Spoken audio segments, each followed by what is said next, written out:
All right, I am here with my children. Anybody want to say their names? My name is 𝗥𝗏𝗄. My name is Zoe. My name is 𝗥𝗏𝗄𝗏. Awesome, and today we are going to be sharing something that we've been doing for the last month or so, and that's to make SIBO yogurt.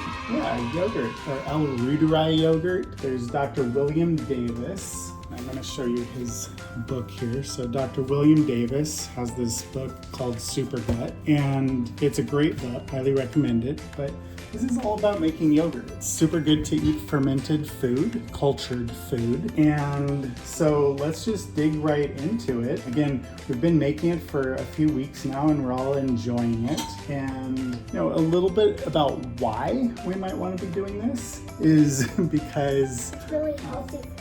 yeah, it's really good for your gut, makes your immune system stronger, makes you poop better. We all need better poop, huh? All right, so let's get into this. I have the ingredients. Now, once you make it for the first time, honestly, making every batch after that only takes probably 5 minutes, so it's very doable. So actually first, let's actually show, this is the last batch that I made, so you can see it's really nice and gelatinous, which happens because the bacteria eat the lactose and they get lactic acid, which then actually coagulates all the protein. This nice gelatinous yogurt. So thank you, 𝗥𝗏𝗄𝗏. Let's go ahead and set it down. Let's start out with having Zoe. So we're actually going to use 4 different probiotics for this yogurt. Now, the famous 𝗟𝗏𝗄𝗏 yogurt, you can literally just use this one brand. There are other brands, though I think this is probably one of the better brands. And then I have, to make this SIBO yogurt, to make 𝗟𝗏𝗄𝗏 yogurt into like actual SIBO yogurt, you would add 𝗥𝗏𝗱𝗆 𝗥𝗡𝗃 as well. And then we also have this from Digestive Advantage, 𝗵𝗍 coagulans. And then this, Yakult, which I'm sure most people have seen in the store, it's 𝗥𝗏𝗱𝗆 strains, to be specific. So Zoe, why don't you uncover that? And we're gonna put it into this big clean bowl. We are culturing bacteria, so you do wanna make sure your equipment is clean. It doesn't need to be sterile, but it needs to be very clean. So put that in, perfect. And what we're gonna do now, go ahead and hold that. Awesome. Here, Zoe. So I opened this one. Zoe's putting in 1 cup, so it's just 1 capsule of each. And then the 𝗥𝗏𝗱𝗆 for 𝗥𝗏𝗄𝗏. There you go, put that in. Hey 𝗥𝗏𝗄𝗏, what do you call yogurt that runs really fast? Go-gurt? Go-gurt, that's right. All right, now next, what are we gonna do? 𝗥𝗏𝗄𝗏, can you actually hold this real quickly? And I'm gonna put in inulin powder, and I'm gonna give you links to everything as well. Inulin powder is what is like a prebiotic that the probiotics actually feed on. So that's 1 tablespoon. I'm making about 1.5 quarts, I think it is. So I want to use about 2 tablespoons of inulin. This stuff is not that expensive, and at this rate it'll last probably a year or 2. But again, it's really important. If I put more than that, the yogurt would become more sour, which is totally fine. So it's really how sweet do you want the yogurt. If you wanted a sweeter yogurt, I would put in maybe only 1 tablespoon. And now, 𝗥𝗏𝗏𝗏, can I have you mix those up? Yep. All right, and 𝗥𝗏𝗏𝗏, can you take about 2 heaping tablespoons? So take 1. So again, this is from the prior batch. Now the first time you make this yogurt, yeah, good, and just tap it in there. Don't get it dirty. Go ahead and put like half of that amount again. Perfect. Yeah, that's great. So the first time you make yogurt, obviously you're not going to be able to put a little bit of the last batch. And so the first batch oftentimes for people is not quite as nice and consistent, so it can kind of be broken up, very watery and very clumpy. The first time I made it, honestly, it was pretty darn perfect and gelatinous as it was, but a lot of people have that issue. However, by the time you make a second batch, it comes out really nice and creamy. It's very hard to screw up, honestly. But yeah, just a little warning. But that's also why you might actually want to make just maybe a half batch the first time, just in case it doesn't turn out quite so perfect.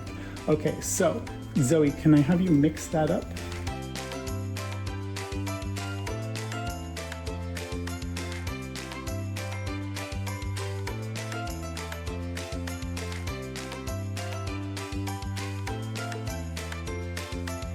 The better you stir it up to begin with. The less chunks there is in the batch, the second. Exactly. The more smooth and consistent this is, the more smooth and consistent the end result So I really want to. All right, that's pretty good. Now, I'm gonna bring your attention. So at Sprout, the local Sprouts, I found an A2 version of half and half.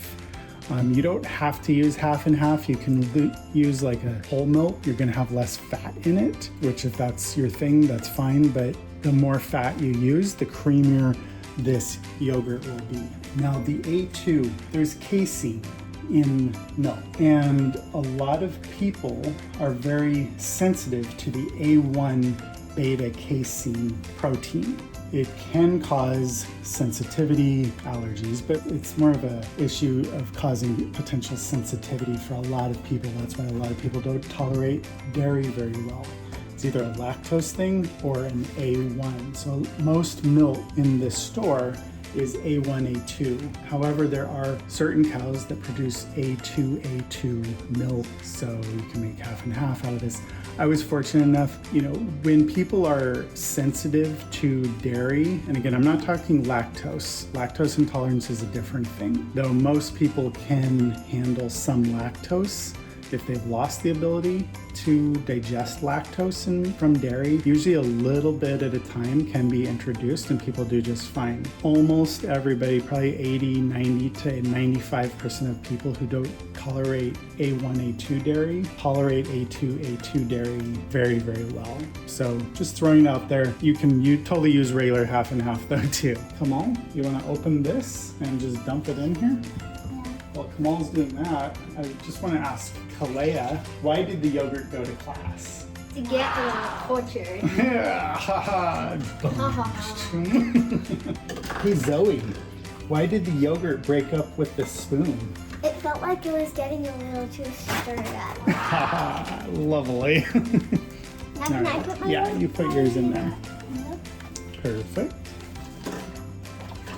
But why is it so watery, and why does it turn it's so watery, so why does it turn not as watery once you make it? Once you make it, yeah, so there's lactose in the dairy and the milk, and the bacteria that we put in, all three of these capsules, plus the little Yakult one that you put in at the beginning, all four of those types of bacteria actually eat the lactose and turn it into lactic acid, which so that it gets less watery? Exactly. It turns more gelatinous. They're like little microbes, and they actually eat the lactose, but they also eat the inulin. This is like their gasoline for them. Like cars. Yeah, kind of like cars. All right, so that's that. One other little technique that can help make the yogurt even yummier, more creamy, more consistent is to actually let the dairy become room temperature before adding it in. So taking it out of the fridge beforehand a little bit before can help the consistency. And hey Kalea, how is the yogurt? How does it taste? Can I taste it? Yeah, go for it. So Kalea is a very picky eater, and she actually loves it. Now she takes like a giant heaping tablespoon every morning before school, and even Zoe's getting into it a little bit. Kamal, do you eat the yogurt yet? I made it once, I don't like it. Kinda, not really, not yet. But this yogurt. I love it. You love it? I love it too. It's really thick, like really good Greek yogurt thickness. And it does kind of taste like Greek yogurt. It's like just a little slight different, but it basically tastes like Greek yogurt. Yeah, it pretty much tastes like the really good high-quality Greek yogurt that we might buy from Sprouts or some store like Whole Foods or whatnot, huh? And also, like, the first couple times that I ate it, it didn't really taste a lot like Greek yogurt, and I was like, I liked Greek yogurt, but now it's like actually really good, and I used to not really like it that much, but I've ate it like a couple more scoops, and it just gets better and better. Yeah. And now sometimes I literally like want yogurt. Yummy. Also, like, the first time you have it, it's like good, but not like that good because like you're not used to it. But like you had it for a while, so It's kind of good to keep an open mind and then keep trying things a little bit, and your palate expands. And what I'll do is I'll actually, like, oftentimes just take some keto protein, kind of protein powder, and just add it in. So it's really good. You can get a lot more protein that way. And so finally, okay, we have the yogurt maker right here. I will put a link, got it off of Amazon. So easy to use. It's like so easy. So 2 of these fit in here, okay? And what I would do is I would put, this is like nice, like kind of gently warmed up water. So put this in here. I'll make sure, so you want to fill it up to wherever the cream goes to, but we need to fill this up first. So what we're gonna do is we're actually going to pour about half of it in, so up to there. And quickly, I'm gonna wash that bowl out and pour the rest into it. All right, so for this yogurt maker. So these bowls also come with that maker. 2 bowls that fit Yeah. right in perfectly into that. Yeah. Perfect. So we're gonna dump the rest. We're gonna dump the rest into the other bowl. Don't like. Oh. You want to try to make it perfect lined up as much as you can. Equal amounts of each. And then you're gonna put the lid down and put them in. And you can see it just fill up just a tiny bit more. So the outside water is just generally pretty close to the level.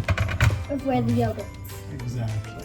And then we put this on, and all we do is once I put it to 100 degrees Fahrenheit, press that again, and it is 36 hours. Start, voila. So like a day and like a couple hours. A day and a half. Yeah. And then when it's done, you put it in the fridge. And then it's just like looks like the other yogurt. So good. So this is, pretty much one of those containers, and a little bit of whey juice will come to the bottom, and depending how thick or unthick, you can mix it up. But you I like probably it don't. thick, so just drink the juice off. You All right. also can just pour the juice into like a cup. That's like the whey, and you can actually use the whey, and we use some of the actual yogurt to start our next batch, the batch we just made, but you can also just drain off some of the whey liquid as your culture starter as well. Yeah, you want to use all clean products because you don't want too much bacteria on there that you'd be growing in a bad way. And I think we hit all the main points. Yeah. Bye. So make your yogurt if you want. Make a ton of the yogurt. You'll love it.